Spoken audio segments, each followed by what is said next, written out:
If you want this life to perform at its highest level, purification is needed. Twice a month doing this and doing the regular practices, whatever you're doing, will ensure body is clean. So if your chemistry is not clean, then initially it's a question of unhappiness, later on it's a question of ill health. The 5 aspects of inner engineering, this is a simple way of staying blissful.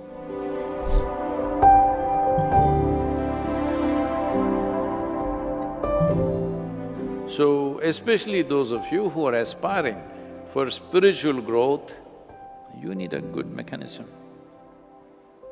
A good mechanism means least amount of friction. Least amount of friction. Nothing has gathered, everything is clean. Now this functions smooth and easy. Whatever we want to do with this, it becomes easy to do that. But today, in many ways, in thought, emotion, even verbal purity is not there. This is called vak shuddhi, where a huge importance was given in this country as to what kind of sounds you utter and with what emotion you utter. You can manifest things in your life, in the sense, if I say flower, the fragrance of flower becomes a living reality. Actually, it will happen. But those of you who are saying shit, shit,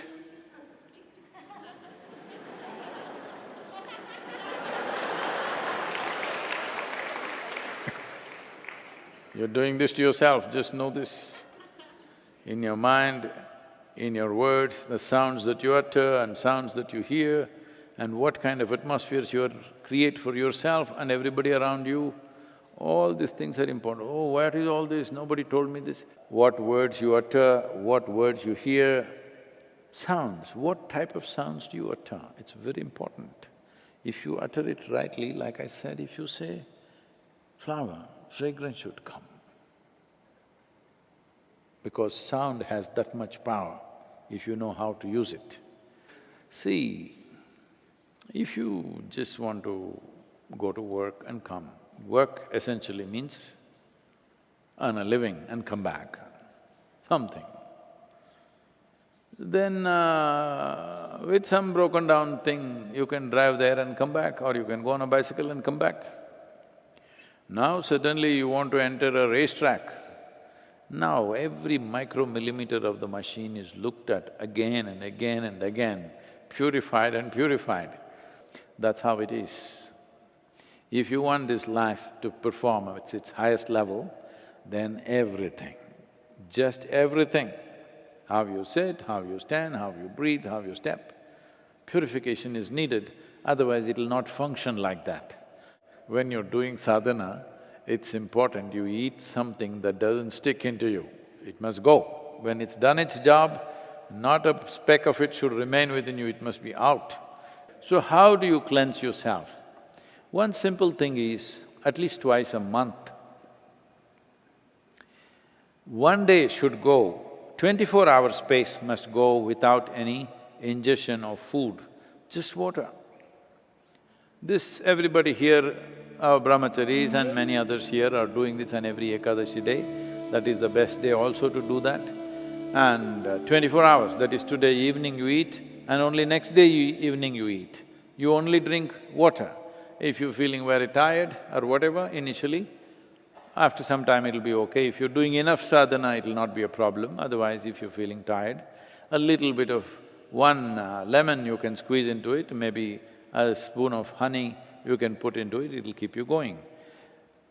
Twice a month doing this and doing the regular practices, whatever you're doing, will ensure body is clean, but the simplest way to arrive at cleanliness is to be in a blissful state.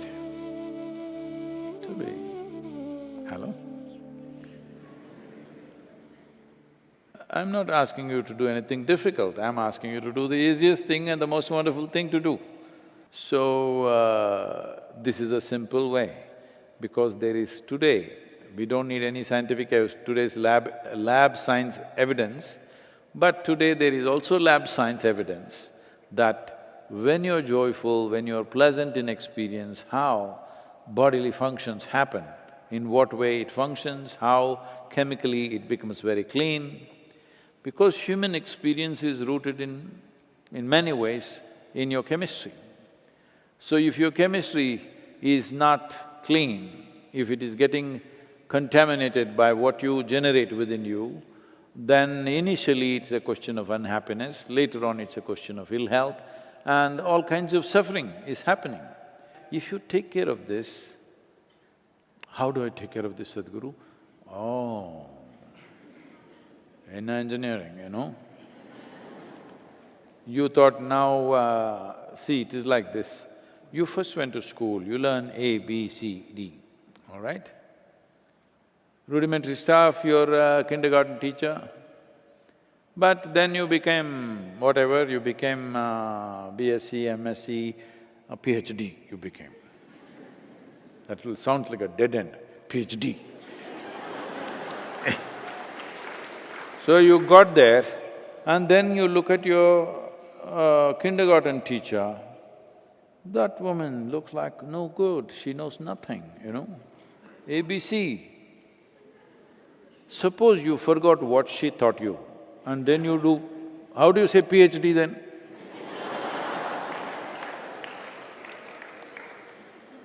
So, at different stages of life, different things will come, but it's very, very important, fundamentals are not lost. Inner engineering, mother to the world, Hello? Forgot? No, Sadhguru, I am Samyama.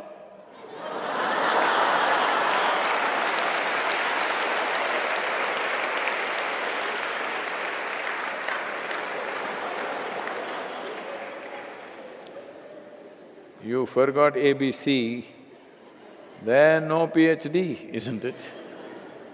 It's the same thing. So, the 5 aspects of inner engineering, how to give yourself a crash course. If you need it once a day, give it once a day. If you need it twice, do it twice. If you need 24 times, do it 24 times. If you need it 24,000 times, do it 24,000 times. Remind yourself of the 5 fundamentals of inner engineering. This is a simple way of staying blissful.